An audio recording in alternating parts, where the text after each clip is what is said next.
Welcome to Socializing Security, where every week we have a discussion about security, compliance, and beyond. Our goal is to learn and grow by socializing each week's topic with each other, our guests, and with you. A quick compliance note, this podcast is meant for informational purposes only and should not be considered legal or regulatory advice. We're glad you've joined us, and we hope you'll learn along with us.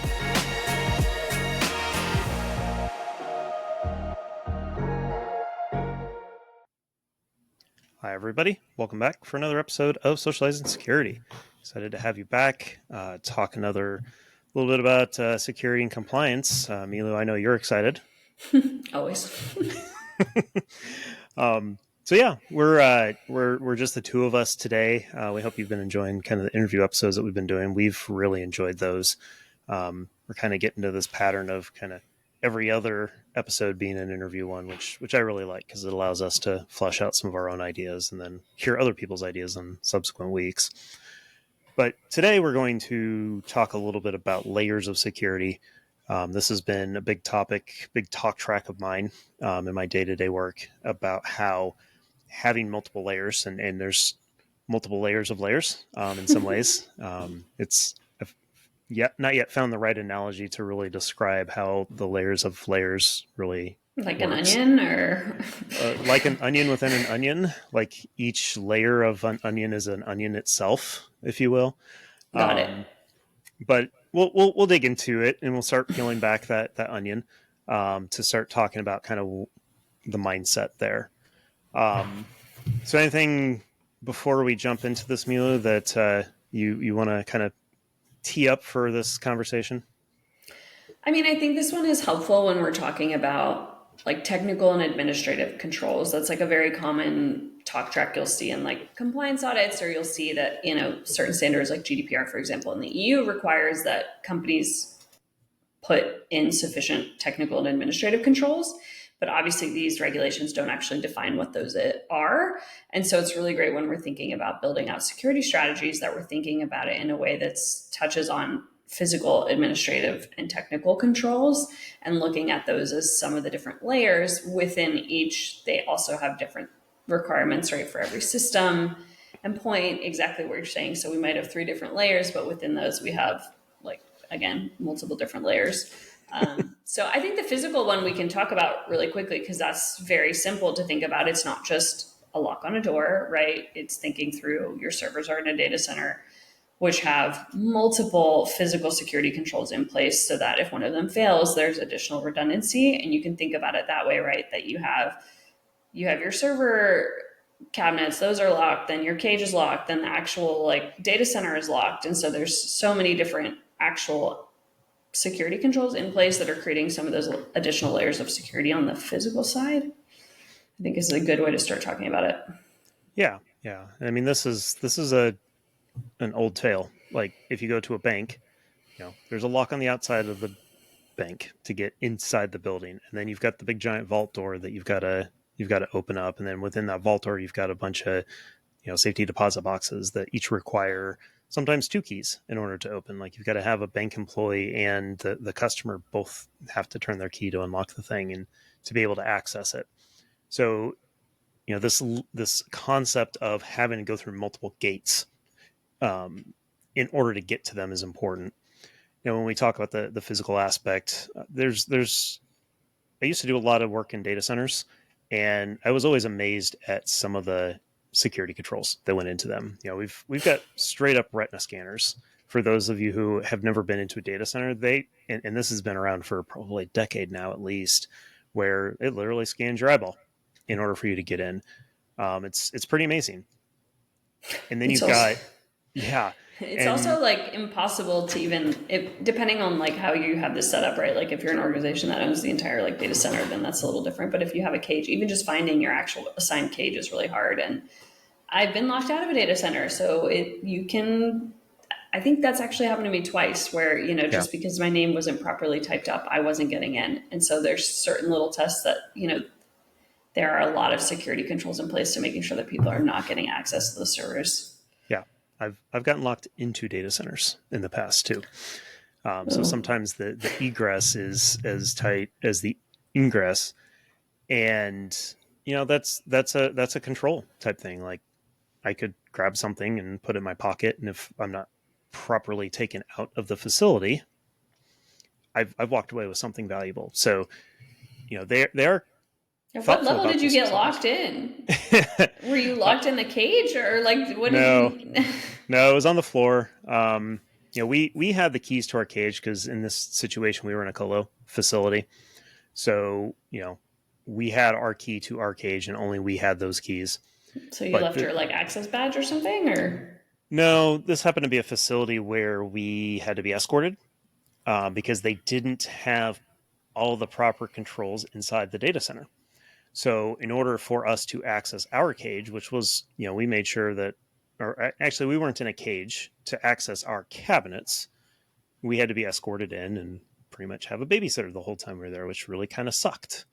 But there were situations where security guard had to run to the bathroom or had to go deal with another customer coming in, and we had built trust by that point, so it wasn't like they were leaving some random stranger in there, because I was in there once a week for a while there, and he's like, I'm gonna go stay here. I knew they had security cameras, so there was defense in depth in that regard.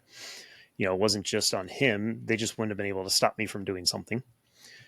And went out of the room, and I had to go out and do something, or I finished up my work and he hadn't come back, and it's like, okay, well, I need to badge out of here. But I didn't have a physical badge for that facility because we were expected to be escorted the whole time. So crazy things like that can happen. Yeah, you forget your badge is another way that can happen. Um, you know, it's kind of cool. I mean, to consider, and this is not your hyperscaler type cloud data centers that they have today, where that's their business. Their business is running these. They run them huge. They run them very, very wide with lots and lots and lots of data centers. And I've been able to tour several of those, and it's pretty mind boggling, the engineering that goes into it. yeah, where the internet lives is really cool. Yeah, definitely. So then kind of the next layer up then ends up being kind of your, how do you manage the infrastructure? This is usually more into the logical space. Obviously, you've got a lot of physical devices, but you don't have to physically access them in a lot of those cases. And this is where we start getting into firewalls and network access controls and being able to stop people from getting one place to the other. And in the old days, we used to have a firewall, and we call it firewall good, and that was it. Like, if you could get through the firewall, you were good to go. And we'd VPN in, or we'd sit down at a computer that was connected directly into that network, and there was nothing stopping us other than maybe some controls on individual devices. And these days, especially if you're doing zero trust, that just does not fly. You've got concepts like microsegmentation. You've got concepts like application firewalls. Of course, now you've got operating systems that have firewalls built into them. The idea being that you want to lock them down as much as possible, try to stop people from getting in, and you just generally assume the network is unsafe itself. Now, of course, we'll never get to the point where a corporate network is connected to the internet without a firewall. So there's always some implicit level of trust, but the concept of zero trust and the principles that go into that are really about trying to drive out as much of that trust as possible, pushing it down to the smallest piece of the puzzle as possible, which theoretically should be each individual piece of data, each document, every row of a database has its own security checks to make sure that you are who you say you are and that you're authorized to access that, and nobody is improperly accessing it. Yeah, when we're even thinking about like zero trust, because I feel like I don't want to say it's a bit of a buzzword, but I do feel like for most companies, like zero trust is like never going to be possible. They're going to be lucky if they can get like true like security in place, and ideally maybe they can dream about zero trust. But when we're saying about that, like just when we're talking about like what that is for a lot of organizations, I just want to break that down to, there's something called the castle and moat concept, where basically we can envision there's a castle with a moat around it, and so we're saying that everyone outside of the castle, outside of the moat, has to obtain access to be able to get into the castle. But everyone that's within the castle that's already been brought in is just assumed trusted by default. So they don't necessarily have to re-authenticate or like confirm their identity again. In the zero trust model, we basically like take that out completely, where we're saying inside or out, it doesn't matter. We basically like you're always required to be verified. Yeah, and there some castles, some of the bigger castles, as I understand it, I personally haven't actually been to any of them, but some of them did have layers of security even within the castle. So once you got across the moat, once you got through the initial wall, there were keeps and inner sanctums, whatever, that people can hide within. You see some of this kind of, I think it's the Two Towers Lord of the Rings movie, where they're like, okay, we're going to pull back into the inner city, and they're able to close those gates and have a second layer of defense there. And that's again, that's that concept of depth there. You know, they didn't really pull in the authorization authentication piece per se. They didn't have retina scanning No, they didn't have in Lord retina of the scanning. Rings. No, some biofeedback of facial recognition, very highly distributed. Um, but having that ability to say, okay, we've lost this realm. We're going to move back to another realm that is another layer. And you see this in government systems too, where they have, here's your classified, here's your secret, here's your top secret, here's your uber top secret, here's your completely offline. Like they've got different layers of that help them to essentially set policies as to what's allowed, what's not. And as you go deeper into those layers, you start getting to the stuff that's like, you can't bring your device into the facility. You can't bring paper into the facility. Like you practically get your clothes, and you're lucky you get that to walk into that part of the facility. So it's, while I agree that no one's ever going to achieve zero trust, my philosophy with it ends up being it's a set of principles to move towards. You're always trying to move towards those principles. And while you'll never get there, you should never not strive to get there, which means little incremental changes are important. You've got to balance, the different principles and the purpose of the business and the type of data that you have and all the different pieces and parts that go into this very complex puzzle to determine, okay, this data over here has customer social security numbers with identifiable information that needs an extra layer of security. Like, let's put another wall around there. And now you've taken a step towards zero trust. Your environment may not be zero trust, but at least that data is another layer of protection. And zero trust would say we've got 5 layers around every single piece of data, like I mentioned before, which, whether it's possible or not, is probably not practical. And that's the other piece that comes into it is the practicality of it means that, and I don't want to, I'm not the type to say that, security and usability are opposite ends of a spectrum, because they don't always have to be at odds with each other. But generally speaking, the harder you make it to get to data, the harder it is to get to data. And businesses today don't necessarily work in a situation where every time you want to access a database row, you've got to show your credentials. And then you read that one and you say, oh, I need the next row. And here's my credentials again. And so on and so forth. Like that's not going to work in a modern business. I mean, ideally, security is frictionless. And I think we can have some examples like that, right? Where if companies move towards like single sign-on, that does start to feel a little bit more frictionless because you start to have like 1 or 2 main passwords for all of your tooling. Which starts to like make it easier for users to actually access their systems so they're not getting locked out and stuff. But I think it's probably like really hard to say that security could be completely frictionless. But when we're thinking through, I guess, how we even start thinking about zero trust and implementing that, I think I would start with the basics of figuring out like, what is your system? Like, what are the potential risk areas, whether that's what data is more sensitive, what systems are more sensitive, where is the secret sauce? I think building out that and starting to think through, let's focus on our critical systems first and making sure that we are adding additional security controls to those. And then based off of the company's risk for the other systems, I think you can start to then think through like other things. That's probably how I would recommend starting. And then obviously I think one of the big things for a lot of companies actually then starting to monitor all of their systems. Yeah. Obviously monitoring is always got to be in there to make sure that the controls are working. And no controls are going to be perfect. So you've got to make sure you're monitoring in order to see what slips through. And that helps you to improve security in the end. Every breach is an opportunity to learn, and if you don't learn from it, then you truly did lose. And in so much in life, if any bad thing that happens, if you don't learn something from it, or at least get a funny story out of it, then it's kind of a lost opportunity.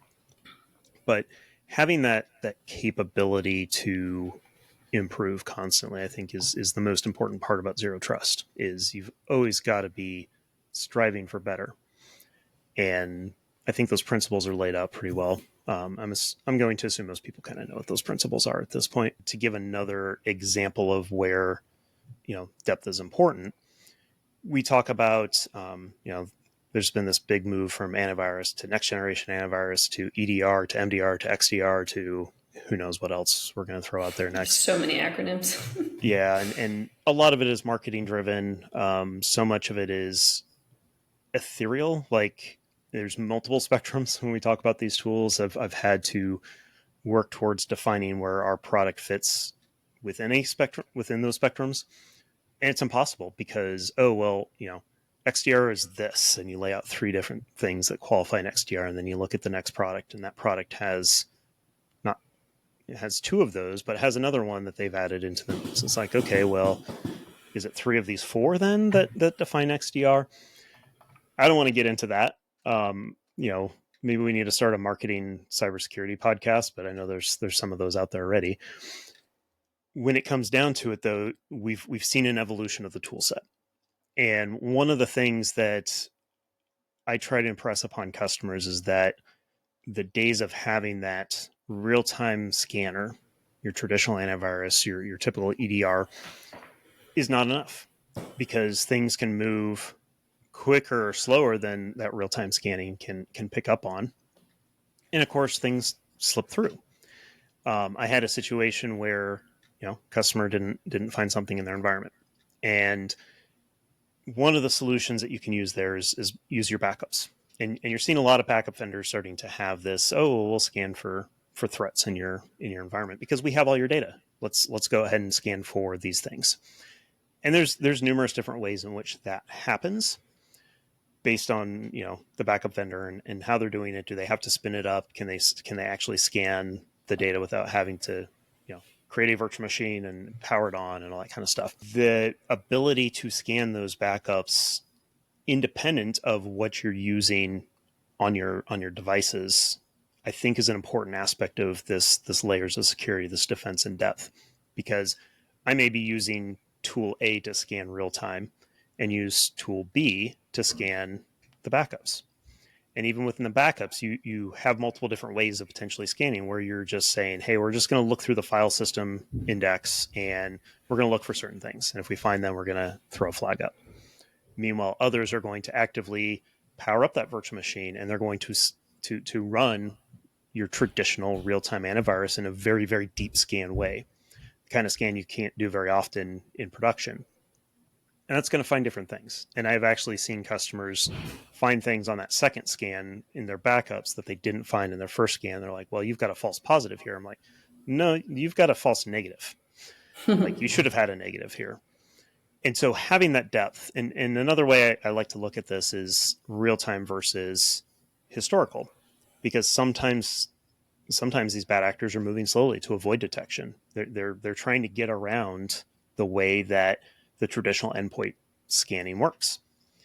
And you may not be able to notice that unless you're looking at it in a longer context and be able to say, hey, that data rate change has been small, but we've seen a significant percentage of it happen over the last 24 hours, 12 hours, whatever that backup window is, to be able to understand the fact that you missed something because you're looking at it in a specific way. You're looking at the trees, you're looking for sick trees. You're not noticing, like we are over here looking at the whole forest, that we can see a pattern that's happening that isn't visible from the ground or isn't visible from individual trees. So I think it's important from that perspective to be able to, if you're going to build depth or layers on these things, is that having multiple tools do the same thing is not a bad thing, especially if you can tie them into a SIM, a SOAR, an XDR type of a system, where the more data you have, the better. It really is about having more data in those situations. So we're not only then saying that we want depth of different layers of security tooling, we also want potentially redundancy, that they're looking at similar things. Maybe not exactly the same thing, because that might not be like the best use of money, but maybe there's different capabilities that different tooling is using, for example. Like, I think if we're thinking about recently with the CrowdStrike outage, right, we're thinking through like, wow, if a lot of the world uses the same endpoint detection response tool and they're out, that's actually like a pretty big gap in a lot of companies, like redundancy planning, right? And stuff like that, where I was trying to think through like, what do you do if you can't log into your lap? Like, do you have now extra laptops for employees that are on a different security tool that for whatever reason, if your EDR Yeah, system is down, do you now have backup laptops that are, because you don't want to say you have ones that aren't in security tooling, because then those could become their own risk. yep, So now are you potentially like enrolling half of your employee workforce in one and the other in another? So that potentially. like if everybody is out, like then at least 50% can still access their laptop. I don't know. Like, I think Yeah. stuff like that is an interesting thought about redundancy and those layers. Hmm. Yeah, I like to use the belt and suspenders analogy in this situation. We could call this the analogy episode at this point. But having, the belt holds your pants up in one way, but suspenders work in a different way. And if one were to fail, you've got the other one available there. I do know of people that carry two laptops that use very different tool sets for those types of things, just in case. Security people will do that sometimes too. If they go into different environments, they'll use different devices. Making sure that your mobile phone is using a very different path, different tool set on the device than your laptop is, so that there's a lot of different variations that go on that. There's a little bit of danger in the trend we're seeing towards creating a single OS, both for your desktop and your laptop and your tablet and your phone all using the same OS. Well, now you've opened up for these potential things. So I like the fact that we have different operating systems for different devices for that reason, because they are going to behave differently. It's pretty rare that something takes my Android phone out at the same time as my Macintosh laptop, to use two specific names. No, let's not create additional. My husband is an Android user, and I am pretty hardcore Mac, and so I don't need additional reasons for him to just continue to have the green bubble. But again, yeah, there's thoughts about now you're thinking, wow, like, is this another argument for employees not to be in an MDM on their personal devices? Because they could have still gotten in. Totally creates a lot of additional other risks that the company would have to weigh against availability and access. But, for certain companies, I'm sure they're thinking through, well, what would we do next time if this happens? Yeah. Not only like would we terminate probably the contract with whatever provider that is that had the major outage, but would we now create like separate systems? Yeah, and a lot of people with the CrowdStrike situation specifically have been calling out, oh, this is why you do zero trust. You can't even trust your trusted vendors. And that's become a very interesting debate around, you can't not trust, you can't go around trusting nobody. And there's this duality, and it's very interesting to hear trusted sources on both sides of this, where one will say, well, yeah, you got to let CrowdStrike update as quick as possible because they're going to be sending down that 0-day thing that's going to help block that from happening. And especially for those bigger customers that have a huge number of devices out there that they need to protect, I need that out there immediately because they're going to come looking for me because I'm a Fortune 10. I'm the whale that they're hunting. And then you got people on the other side saying, well, if you're doing zero trust, you can't trust even CrowdStrike. You can't trust Microsoft. You can't trust any of those patches that come down automatically because we've seen these failures before. For the most part, they're pretty rare anymore, but Microsoft still hoses patches on occasion.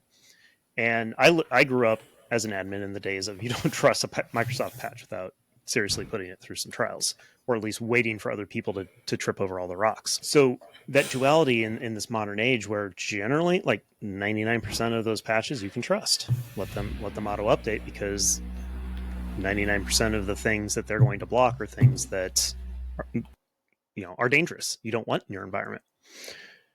So how do you balance that? There's no right or wrong answer. This is a per company thing. This is part of risk management and understanding that This is where layers can come into play. This is where DR comes into play. I mean, DR is a layer when it comes to cybersecurity. You see it. There's a reason why there's a recover section of the NIST cybersecurity framework, because that is a layer of protection. And ransomware has proven that so true that you don't necessarily need to pay the ransom. You weren't able to stop them. Maybe you detected it in time. Maybe your response wasn't fast enough. They're in your environment. You got to deal with that. What are you going to do about it? They've locked up your EMR system. Well, if I could recover it and get back up and running, that's a layer of security. Now you've got to be careful with that so that you don't extend your security problem into that DR environment. But the technologies, the concepts exist and they help there. And I fully believe that is a layer of all of this in order to recover from a major incident. Yeah, I think that makes sense. And I think you're starting to see that every company is now. I mean, I'm a little sad where it's headed, right? Because now we're going to the trust no one. And even, you know what I mean? And again, I think if we have like really large players having issues specifically related to security and availability, then it makes it hard for smaller companies to then come up with a strategy that's going to work for them. And again, sometimes like you're just going to have an outage. Yeah. You're going to be unavailable. Like you have to plan for that within your business and your contracts as well as too, of making sure that you don't get screwed in the case that you do have like a major outage or whatever reason, for whatever reason. But thinking through, I think all the different layers, I think it's just coming up with what's going to work for your company and just starting to think through like, okay, this is where we are right now. What are we continuing to do? Because I've seen a lot of companies that are like, great, we feel like we just implemented this thing and we're good on our security now. And it's like, no, now we need to think about like, okay, we did this, we achieved this. Like, what is our next strategy? Like, what is the next thing we could keep doing? Because it needs to just constantly improve, regardless if that means you're following a zero trust or just like a good security program. You're actually just building in like improvement and monitoring and goal setting, I guess, of just like continuing to think through like, okay, we've like fixed this and now we need to think through like, okay, what's the next improvement we could make? Yeah. I mean, the latest buzzword in this space ends up being cyber resiliency, and you see a lot of the backup vendors pushing that direction. And I love the term because it's not about backup and recovery. It's about being resilient. It's about being able to recover at the right place. It's about using that data to your advantage. Like backup data isn't just defensive. You can use it offensively to be able to find them actively, to be able to understand where they've been going, to understand what data they're going to be going for. So that concept of cyber resiliency to me is, again, it's very highly undefined. It's not like zero trust or the NIST cybersecurity framework where it's very well laid out. But it is that concept of you'll never be fully cyber resilient, in my opinion. And I've actually had some of these conversations at work as a company that does try to become a leader in the space. It's not something that you can achieve complete. There's always going to be something better that you can do. And it's not because nobody's perfect. It's because it's an ever evolving landscape. It's always going to change. There's always going to be a new thing that's going to tip you off the top of that scale. And so you can never achieve it and say, we did it, we made it, plant the flag and we go. It's like the earth, only it moves considerably faster, where the ground is always shifting. It's always changing. Mountains, our tallest mountain today wasn't the tallest mountain, a billion years ago, even 500 million years ago. They're always being built up and torn down. And it's the same in cybersecurity. Yeah. So if we're thinking about where we're at currently and thinking through like our conversation today, I think for the most part, we're recommending like think through depth, think through different ways that you can continue to strengthen your environment and do it on your company's pace, at your company's budget, within reason, right? Like that doesn't mean just like don't use authentication controls or the bare minimum, right? Like there are some standards that require just kind of like the bare minimum. But thinking then through of like what are the aspirations and goals for building in depth within your actual environment and your system, and thinking through how could you create your version of a zero trust environment? Because again, I don't think every company's implementation is going to look totally different. Yep. And we're hitting the right words around risk and money. Those are the main balance beams that we go on here. But the key really ends up being planning and being thoughtful about it. And you're not going to solve it today. You're not going to solve it this year. You're not going to solve it next year.